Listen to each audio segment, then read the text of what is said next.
listeners. Welcome to Grief Out Loud. Remember the last time you tried to talk about grief and suddenly everybody left the room?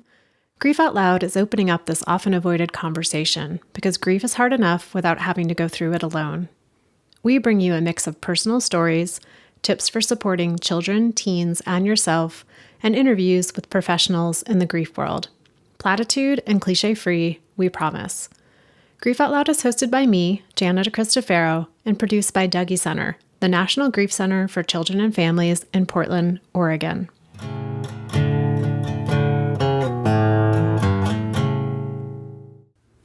Katie Cosgrove experienced the death of someone close to her every year between the ages of 15 and 21. The first, when she was just 15, was her father, who died of brain encephalitis. For the next 5 years, Katie did what so many teens do, and if we're honest, lots of adults too. She didn't talk about her grief. She worried that it would make other people uncomfortable and that they might judge her for continuing to grieve for her father. Not talking about her grief also meant not talking about her father, which in a sense was another loss on top of his death. Then, in college, she started studying death traditions around the world and realized that she wanted to learn different ways she could actually grieve. That was the academic inspiration. And then she had a personal experience that made it more real. An experience with a friend who said these magical words. You know, you can talk about him. And so Katie started to do just that. And talking about her dad soon led Katie on a path of discovering a whole new way of relating to death and grief. Now, Katie is the author of a new children's book, I'll See You in Your Dreams Tonight, which invites children to find ways to make new memories with their person who died. The world has mostly caught up to the idea that the relationship and the love don't die when a person does, but it's still pretty new to think that there's ways to create new memories and experiences with that person. That's what Katie does, by continuing to burn bagels on Father's Day and hoping for a hole-in-one on the golf course. Katie, thank you for coming on Grief Out Loud today. Thank you so much for having me. I'm excited to be here. You know, you've experienced so much death and loss in your life, especially between the ages of 15 and 21.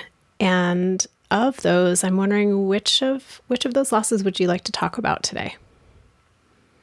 So probably the most prominent I would like to talk about is my dad. He passed away when I was 15 from encephalitis of the brain, and we were very close. He was such a kind-hearted soul, and I just loved him so much. And it was a really hard death for me because it was my first big one, and it was also I was 15, I was young, and I was just on this brink of semi-adulthood where you're starting to understand bigger things. You're thinking about your future. I was thinking about college at the time, and it was all interrupted by this giant trauma just dropped on me.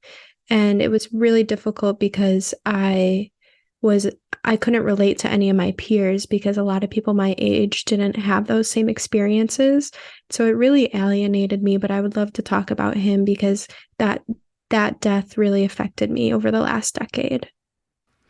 And you were 15 when he died, and you mentioned that's such a big formative transitional time in life, 15, 16, 17. And from my experience of working with teens who have had someone die, there's the internal experience of grief, and then there's the external presentation of grief. And I'm curious what you remember about whether those were in alignment for you or if those were vastly opposite. At first, they were in alignment. I really needed a lot of physical touch. I remember calling my sisters the day I found out and saying, my dad died. My sisters had a different dad. And I said, my dad died. Can you come over? And I just wanted them next to me. I wanted to be able to touch them and know that, I still had people around me and that nobody was going anywhere. And that directly related to what was going on in my mind, that fear of abandonment and things like that. But after some time, they grew apart. So internally, I found myself longing for my dad more and more, but externally, I diminished him from my life. He I stopped talking about him. I stopped bringing him up in conversation. And I even started avoiding conversations about him. Like, if I knew that somebody was going to ask me, oh, what do your parents do for a living? I would just avoid that at all costs. I'd be like, okay, great. Have a good nice day. Nice talking to you. And it was really difficult because internally I just wanted more of him. And I didn't know. I thought that was normal. I thought it was normal to stop talking about your loved ones after they died. Mm. So as that like longing for your dad and that really intense missing of him grew, maybe not stronger, but like continued at maybe the same intensity, your expression of remembering him or thinking about or talking about him or even acknowledging that he had died diminished. Exactly. And I just didn't want to make people uncomfortable. I was scared of their reaction. And I learned this by getting reactions. You know, the one time I said, "Oh, well, my dad's dead." And that's a very harsh statement when you say that. "Oh, my dad's dead," instead of "he passed away," or "my dad moved on," or "he transitioned." And I said that and it shocked somebody. And they had a really hard time with hearing that. And it didn't bother me, but it bothered them. And I realized, oh, that's not what you say. So I learned all of these things through kind of experiencing them in society and experiencing our culture with grief. I figured out that you don't talk about it or you don't talk about your loved ones. And maybe that was just my personal experience. It was my personal experience, but maybe not everyone has that experience. But I think that in our culture, we do stifle grief a lot. I'm wondering when you were 15 and your dad died, I'm guessing you had a sense of like what you lost. But then there can often be this like deeper recognition of what that loss entails over time. And curious what your sense of that was of like as 15, like my dad is dead, this is what this means, but what you have also lost over time of him not being here. Yeah, first of all, I lost a lot of my identity, and that's something that it took me a really long time to grieve. I mean, I lost being a piano player. I lost my golf partner. I lost my cheerleader. I lost part of my support system. So the things, and like, I'm still a daughter to my mom, but I don't feel like a whole daughter, if that makes any sense. And so I really had to grieve those different identities that I had. And every new stage of my life, even every holiday, I go through a new batch of grief because it's another holiday that I don't have him. Or if I get married one day, that's going to be a wedding that he's not there for. And I'm sure I'll grieve that too. So it's hard because all of these new experiences in life they're almost bittersweet because they come with a tangent of, well, dad's not here to see this, or I can't call him and tell him about this podcast episode that I'm on, or, my article that's coming out, or the book, or that kind of stuff. And that's really difficult. And it weighs on me sometimes. That even the most celebratory experiences come with this shadow of, but dad's not here to see it or listen to it or watch it or talk with me about it. Exactly. You've written about how you felt like you didn't really start to engage with your grief for like 5 years until you were in your early 20s. And, as we've talked even just so far, like you were engaging with your grief internally, but what did that mean for you to start to engage with it in a different way? It was really uncomfortable at the beginning. I had a hard time starting to talk about it, but once I included him in conversations and chose my people wisely, that's definitely a piece of information I want to give, is that I chose the people I talked to very particularly. I knew that I could trust them with that information about my dad, and I could trust them to not react in a negative way. And once I started doing that, I felt more free. I felt like I wasn't closing off a part of myself, or that I wasn't holding something to myself. I was releasing it back into the world and giving that love that he gave me back to other people.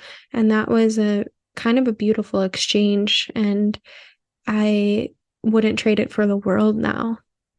It's made me who I am. How did you get to that point of being like, I got to find some people that I can start talking about him with? It was a couple different things. The one thing I've always been interested in is death traditions. And so I read From Here to Eternity by Caitlin Doherty, and that changed my whole perspective on death and grief. And I was in early in college when I read that, and it started me on a path of becoming a dual religious studies major.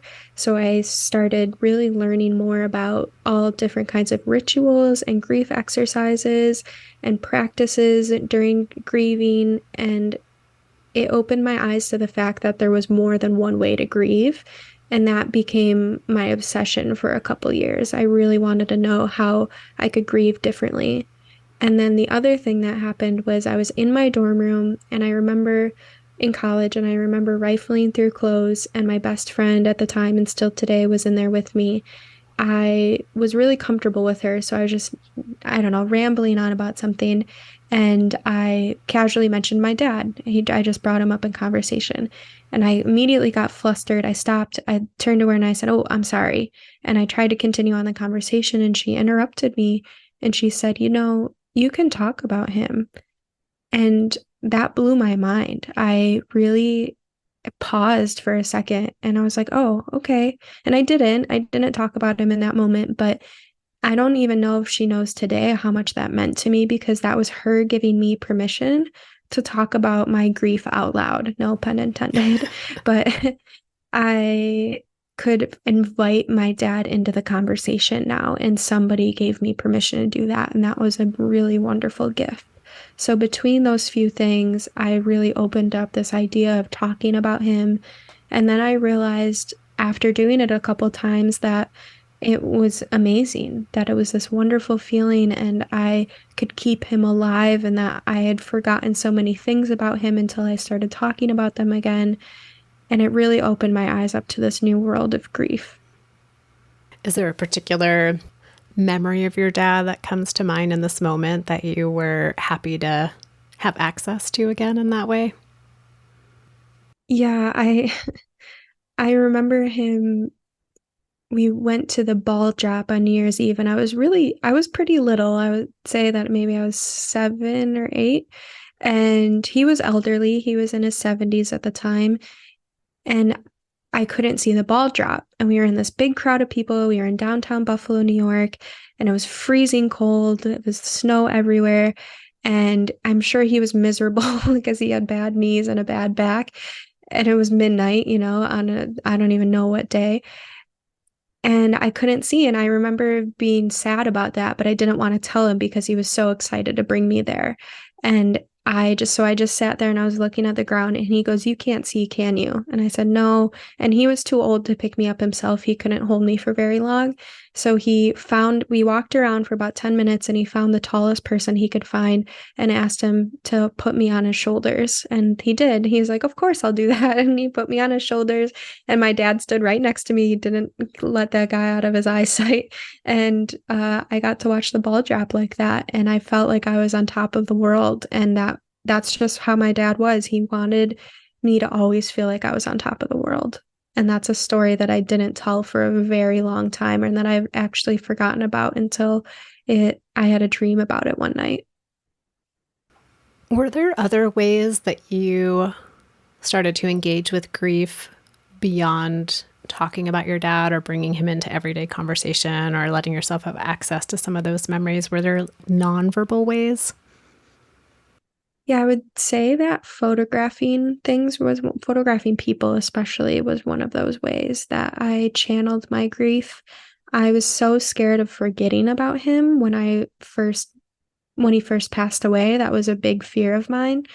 I started photographing everyone and everything immediately. And I became a professional photographer. I've been one for 12 years now. And it was no surprise that that's how I channeled my grief, and that I wanted people to have these memories of their loved ones, because I didn't have that of my dad. I still don't feel like I have enough pictures of him, and I definitely don't have enough videos of him. So now it's caused me to be overboard about, recording things or taking pictures.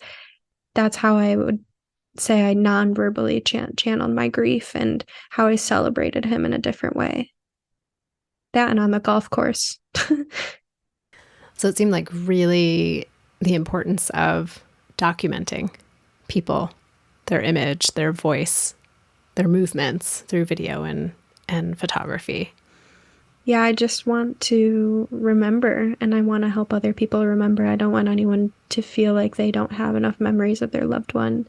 My mom actually put her dog down yesterday. He was old and getting slow, and he went peacefully and everything was fine. But so today, my way of showing her love and giving her support was sending her a bunch of pictures of them together, and she didn't know that I'd taken them. And so that makes me so happy to be able to do that and to be able to provide that service for somebody. Are there other ways that you feel like grief from your dad's death and also from the other losses you've experienced have shaped who you are in the world or the things that you value? Absolutely. I see life as death-centered, and I'll explain that a little bit. And it's not morbid or scary or sad. It's actually a really wonderful thing. I just have always considered the end of something, like what would it be like if this person passed away, or what would it be like if I lost this person? And a lot of it is fear of abandonment because of my losing my dad, but I have shaped that and morphed that into something beautiful to say, like, okay, what am I grateful for? I have to tell them that I'm grateful for this because what if I lost them tomorrow?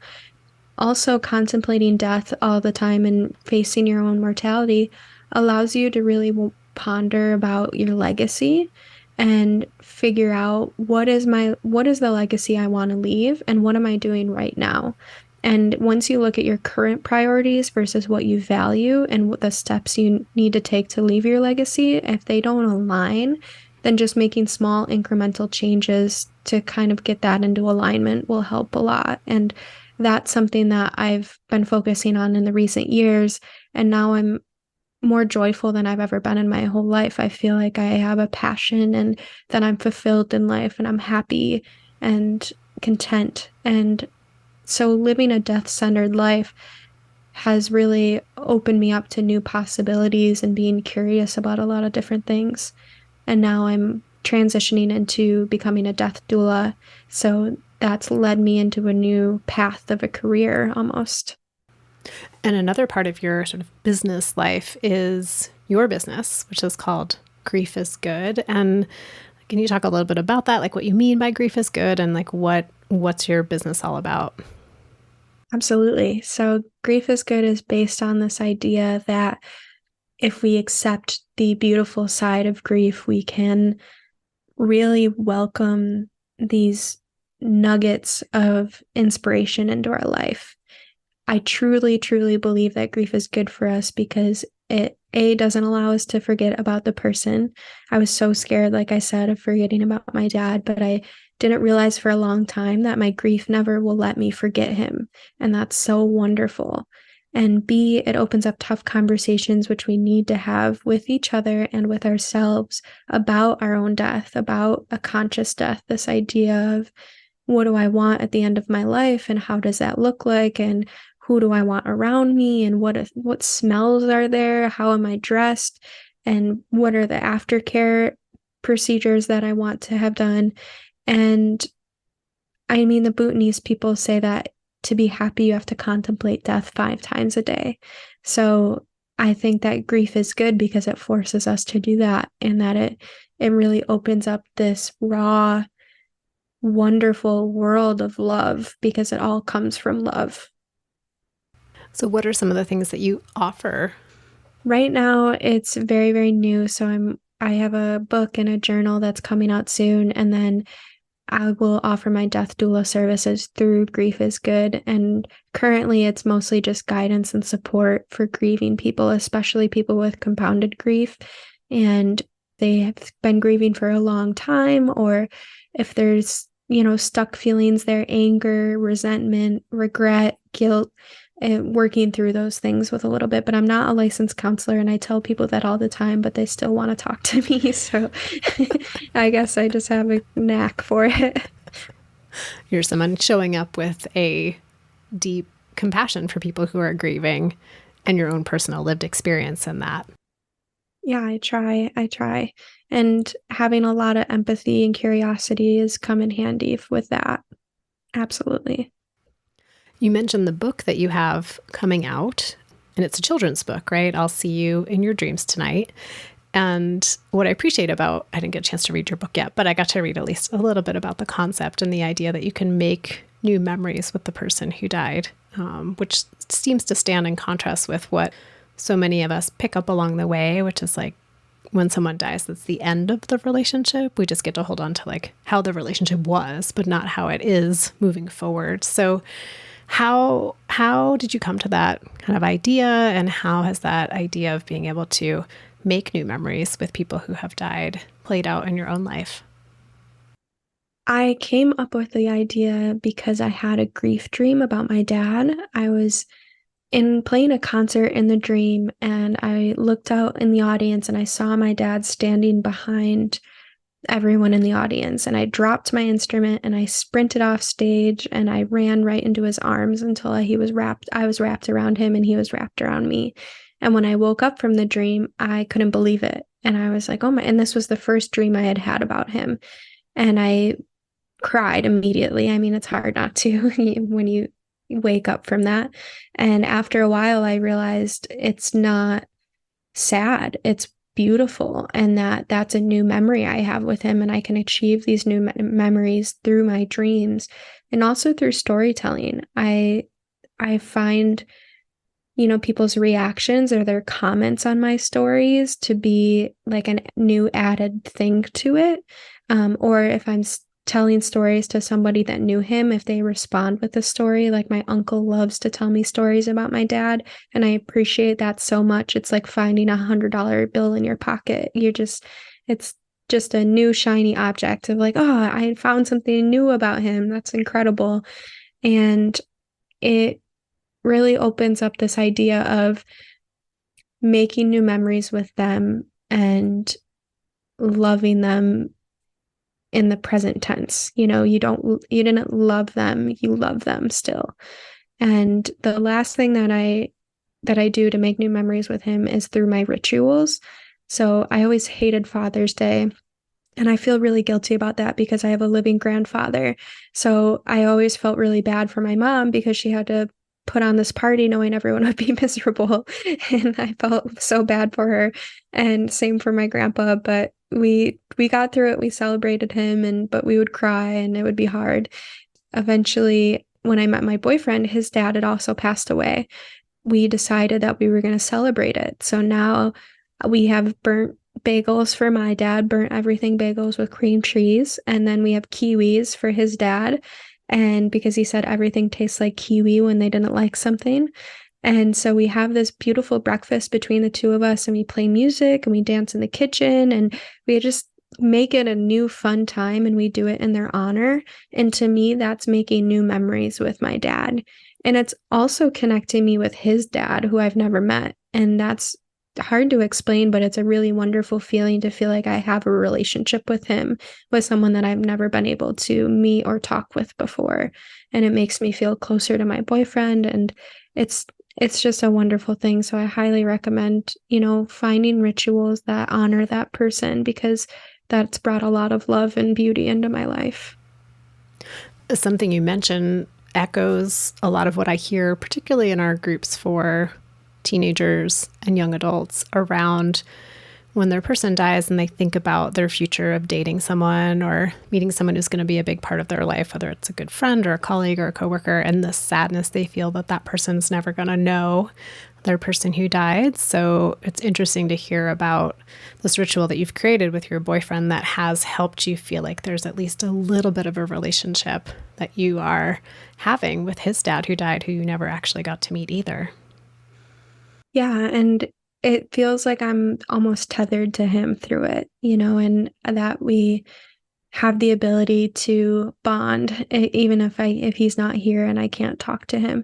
And it helps watching videos of him and hearing stories about him and seeing pictures. And it'll never replace the real thing. I would wish I could have met him, but it certainly helps. I think it helps both me and him, me and my boyfriend, I mean. I I love knowing that my boyfriend's getting closer to my dad as well. And I think that it's so beautiful. It just makes me really happy. It's my favorite day of the year now. And I have to ask about the bagels. You said burnt everything bagels with cream cheese.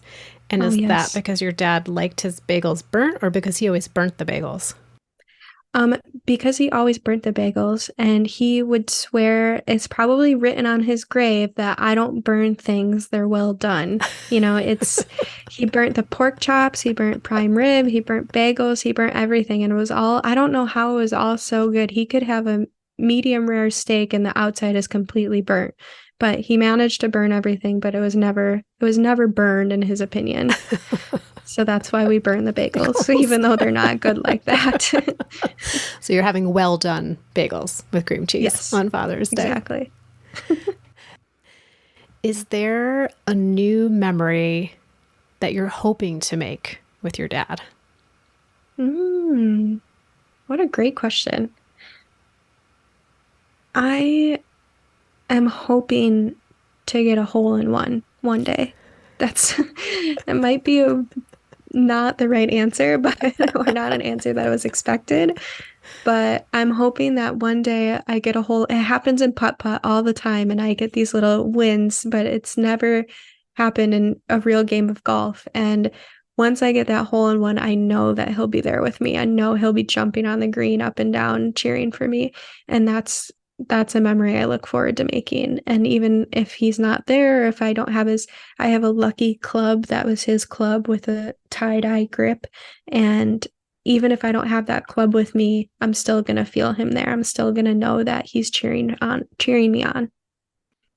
If you go back to when you were 15, are there things that you wish people, adults or other, kids your own age had said or done that would have felt more helpful or supportive after your dad died? Yeah, a lot of things actually. I think I wish an adult would have told me that my grief will be around forever. One of the phrases that I didn't like to hear, and I didn't know it at the time why I didn't like it, but time heals all wounds, people would say to me all the time, over and over again. And it put this expectation in my head that there was an end point to grief, that, like, oh, you only grieve for a year and then you're done and then you're fine. And that is certainly not the case. And as I've figured out, 15 years later, still grieving, I wish that that phrase didn't exist in my life. And I also wish that somebody would have told me the opposite. And I love this image of it floats around Facebook every once in a while. It's a ball and it says, this is the size of your grief. And it doesn't get smaller, smaller, and smaller. In fact, you grow around it. And the ball in each picture is the same exact size, but the circle of your life gets bigger and bigger. And this idea of that our grief is always there. We just grow around it and we morph, and it changes and it presents itself differently. And I wish that I had been a little bit more prepared for that. And also, the one thing that I wish my friends had done is just provide more space for me. And they didn't know how to at the time. And I'm not mad at them and I don't blame them from that, because I probably would have done the same thing. But I remember I went back to school. The first day I was in back to school, I was in second grade or second period math class, and we had left class, and this girl who I wasn't very close with, we actually didn't like each other at some time. She started to walk next to me, and very quietly she was like, "Hey, just so you know, I have the notes for you if you want them, or I have extra notes for you if you want them." And I was like, "Oh, okay, thanks." And she just walked next to me the entire way. She didn't say another thing. She didn't ask me how I was doing. She didn't even touch me. She just walked next to me, and she walked me all the way to my next class without saying, "Hey, I'm going to walk you to class." She held space for me, and it invited me to talk if I wanted to. And I didn't want to, but I did appreciate somebody just being there for me. And I think if I had more of that support, that container, that somebody set up a container and said, this is a safe space and you can talk if you want to, I would have healed a lot differently and a little bit easier. I think there was a lot of wonderful people that said a lot of wonderful things to me too. And, a lot of those were stories or people telling me that they saw my dad in me. My best friend growing up, she texts me every single Father's Day. She texts me every Christmas. She texts me on his birthday, and she texts me on the day he died. And she always says the same thing. He'd be so proud of you. And that's something that means so much to me. I have chills right now talking about it because even though it's the same message every time, it hits me in a different way every time I read it. And that's something that I think was so encouraging because I expect her text. Like if she doesn't text me on Christmas, I know something's wrong. And I just really appreciate that, how she showed up for me there and over the years. And she grew into that. She learned how to do this. And yeah, I think that it was really important for me to hear that. And I'm glad that there's somebody there to tell me it every year. So those gentle invitations of, I've got the notes for you. I'm sort of a way of saying like, I'm here without actually saying like, I heard your dad died, I'm here for you. But that more like gentle, maybe more teen centric way of making that invitation. And then just that consistency of your best friend showing up each and every year. I'm curious about that idea of like, your dad would be so proud of you. And it sounds like for you, that really resonates. Like that feels like the perfect thing to say. And I know I've heard other teens who don't love that when it comes from someone who didn't really know the person who died or doesn't really know them that well. Because it's like, well, how do you know? But it sounds like the relationship you have with your best friend, that statement feels really spot on. Yeah, and I could see how people would feel that way if the person didn't know the one that had passed. And I was lucky enough that my best friend did know my dad, so she had that relationship with him where she could see traits in him that she now sees in me. But it does resonate with me when people say that because I was so young when my dad died that I wasn't who I am now, if that makes sense. I wasn't an adult. I didn't have accomplishments yet. Or big accomplishments, I should say. And so being recognized that he would be proud of me now is a really wonderful thing to hear. And I guess I never really thought about the opposite of that, of saying, well, you don't know him, because that's very true. That's a very valid point. And I don't blame them for thinking that because that's very true. So Katie, with the children's book that you wrote coming out, and you said there's also a journal and it seems like your website's kind of just getting going, where would you direct people to connect with you and your work and your book? Yeah, so the best place to connect with me is griefisgood.com. It has all of my information there, and you can follow more about the book. It's actually out on Amazon right now, so people can go ahead and take a look at that. And the journal will be coming out sometime in 2023, maybe early 2024. And that will be a kid's grief dream journal so that they could record their dreams and kind of make these new memories and remember them, because that's something that I wish I had or thought of 15 years ago. And so that would be the best place to follow me. And I have a Grief is Good newsletter that goes out once a month with tips and insight on grief and death. Well, Katie, thank you for reaching out to me about your work and your experience, and for taking time to be on the show today and sharing so much about your dad and kind of what you've learned and discovered in this process of grieving for him. I'm grateful for your time today. Thank you so much. I really appreciate it. And listeners out there, I know I say it each and every single time, but thank you for being part of our show and part of our community, for making Grief Out Loud mean something in the world. If you want to reach out to me, you can email me at griefoutloud@dougie.org. That's also our website, dougy.org, where you can find all of our free downloadable resources, information about our local programs, and each and every episode of Grief Out Loud. And as always, I'm excited to share that our podcast is sponsored in part by the Chester Stephan Endowment Fund. Thanks again for listening. We hope you'll join us again next time.